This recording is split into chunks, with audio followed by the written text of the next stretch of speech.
नमस्कार, मैं हूं रचना सिमवाल और डॉक्टर साहब के नए एपिसोड में आपका स्वागत है। डॉक्टर साहब की बात की जाए, आप सभी जानते हैं इस कार्यक्रम में हम आपकी मुलाकात कई डॉक्टरों से कराते हैं, कई रोगों के बारे में उनसे जानकारी लेते हैं कि कैसे उन रोगों से हम अपना बचाव कर सकते हैं। इसी के चलते आज हम सिविल हॉस्पिटल में पहुंचे हैं योग स्पेशलिस्ट डॉक्टर रीता से मिलने के लिए। आज हम उनसे जानेंगे कि किस तरीके से जो योग है वो बेनिफिशियल होता है प्रेग्नेंट वुमेन्स के लिए। मैम, हम आपसे जानना चाहते हैं कि प्रेग्नेंट महिलाओं के लिए योग कितना बेनिफिशियल है।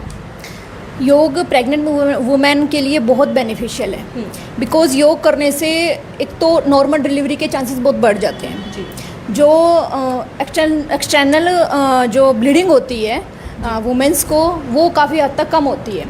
और देखा जाता है कि आजकल के टाइम में सी सेक्शन बहुत चल रहे हैं, सी सेक्शन से ही डिलीवरी बहुत ज़्यादा होती है। तो योग करने से नॉर्मल डिलीवरी के चांसेस बहुत ज़्यादा बढ़ जाते हैं। अगर योग की बात की जाए तो कौन कौन से आसन कौन कौन से महीने में जो है करने चाहिए और कब से शुरुआत कर लेनी चाहिए? देखिए, स्टार्टिंग के 6 मंथ तक हम नॉर्मल आसन कर सकते हैं जो हम रेगुलर में करते हैं। जैसे नॉर्मल स्टार्टिंग के 3 मंथ तक हम ताड़ आसन हो गया, ठीक है, और जैसे चक्की आसन हो गया और सुप्त वज्र आसन हो गया, डीप ब्रीदिंग, प्राणायाम, हर एक प्राणायाम में आ जाते हैं अनुलोम विलोम, कपालभाति, ठीक है, सूर्य नमस्कार, सूर्यभेदी प्राणायाम, चंद्रभेदी प्राणायाम और भ्रामरी प्राणायाम। तो और इसके साथ साथ सूक्ष्म व्यायाम जी, सूक्ष्म व्यायाम हम जॉइंट्स के लिए हमारे लिए बहुत बेनिफिशियल होते हैं, तो ये कर सकते हैं हम। और उसके बाद 6 मंथ से हमें मोस्टली 6 मंथ से हमें बटरफ्लाई स्टार्ट कर देना चाहिए। बटरफ्लाई आसन करने से नॉर्मल डिलीवरी के चांसेस बहुत ज़्यादा बढ़ जाते हैं। उसके साथ साथ हमें प्राणायाम तो करना ही है और हमें सूक्ष्म व्यायाम।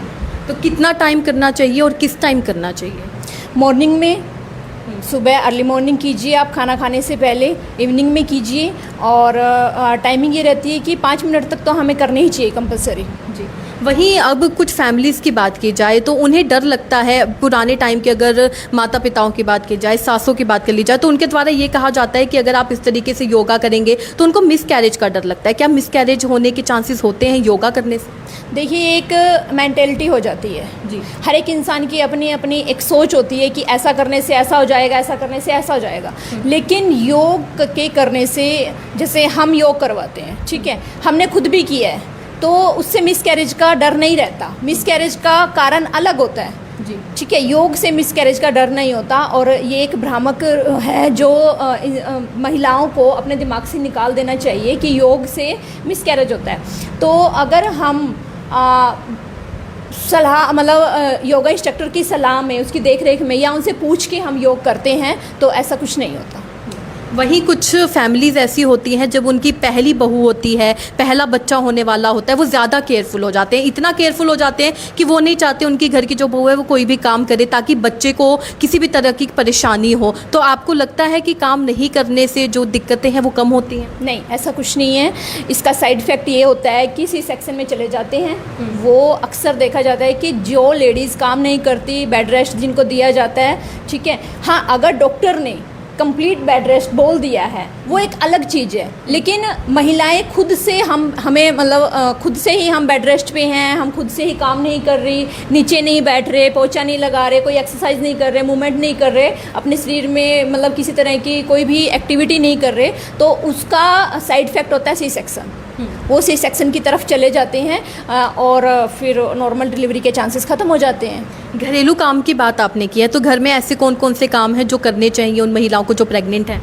देखिए, हमें पोछा लगाना चाहिए बैठ के, ठीक है, और झाड़ू लगाना चाहिए, वॉक करनी चाहिए सुबह शाम, सीढ़ियाँ चढ़ना चाहिए। सीढ़ियाँ चढ़ने से क्या होता है, जो अदर एक्टिविटीज़ होती हैं अगर वो नहीं कर पाते तो कम से कम सीढ़ियाँ चढ़नी चाहिए, ठीक है। उसके साथ साथ हमें डक पोज, एक एक्सरसाइज आती है, आसन भी होता है, वो डक पोज करना चाहिए। डक पोज में क्या होता है, जिन महिलाओं से पोछा नहीं लगता तो वो कम से कम 10 कदम डक पोज के करेंगे तो नॉर्मल डिलीवरी के चांसेस बढ़ जाते हैं उससे भी।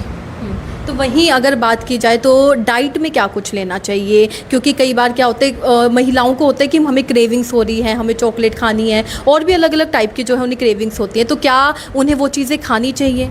देखिए ऑयली फूड तो बंद ही करना चाहिए, ठीक है। और अगर हमें बहुत ज़्यादा क्रेविंग हो रही है तो 6 मंथ तक तो चलो हल्का फुल्का हो गया, उसके बाद हमें बिल्कुल अवॉइड कर देना चाहिए। हमें नेचुरल तरीके से अपनी डाइट को लेनी चाहिए, जैसे सैलेड हो गया, चना हो गया, गुड़ हो गया, ठीक है, दूध हो गया। तो ये क्या है, एक बच्चे की ग्रोथ के लिए बहुत अच्छे होते हैं। अगर हम ऑयली फूड बहुत ज़्यादा खाते हैं और या फिर हम कुछ और इससे अलग कुछ और खाते हैं तो वो हमारे खुद के हेल्थ के लिए भी और बच्चे की हेल्थ के लिए भी तो एक नुकसानदेह कारण बन जाता है। वहीं अगर बात की जाए तो डिलीवरी के बाद कब से जो है आसन करना शुरू कर सकते हैं, योग करना शुरू कर सकते हैं, और क्या योग करना चाहिए डिलीवरी के बाद? जी बिल्कुल, आफ्टर 40 डेज़ बाद हम अपना रेगुलर रूटीन मेंटेन कर सकते हैं।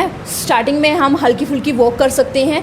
40 दिन के बाद जैसे वॉक करने के बाद धीरे धीरे हम अपने रूटीन पे आ सकते हैं। हल्के हल्के आसन कीजिए, सूक्ष्म व्यायाम कीजिए, प्राणायाम कीजिए, मूवमेंट एक्सरसाइज कीजिए। तो उससे क्या होता है, सी सेक्शन के बाद या वैसे भी नॉर्मल डिलीवरी के बाद कई बार महिलाओं का पेट निकल जाता है जी। तो अगर हम वॉक करते हैं तो वॉक करने से भी हमारा शरीर का एक पोस्चर नॉर्मल पोस्चर में बदल जाता है। और कोई लास्ट मैसेज देना चाहेंगे व्यूवर्स को जो महिलाएं देख रही हैं?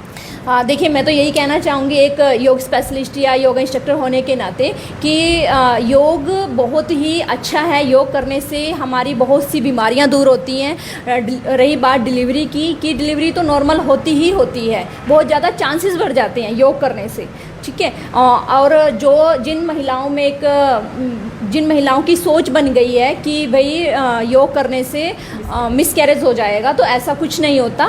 उसके अदर कारण होते हैं जिनको हम डॉक्टर्स हमें बता ही देते हैं क्या कारण हैं, तो उन कारणों को भी हम धीरे धीरे दूर कर सकते हैं योग करने से।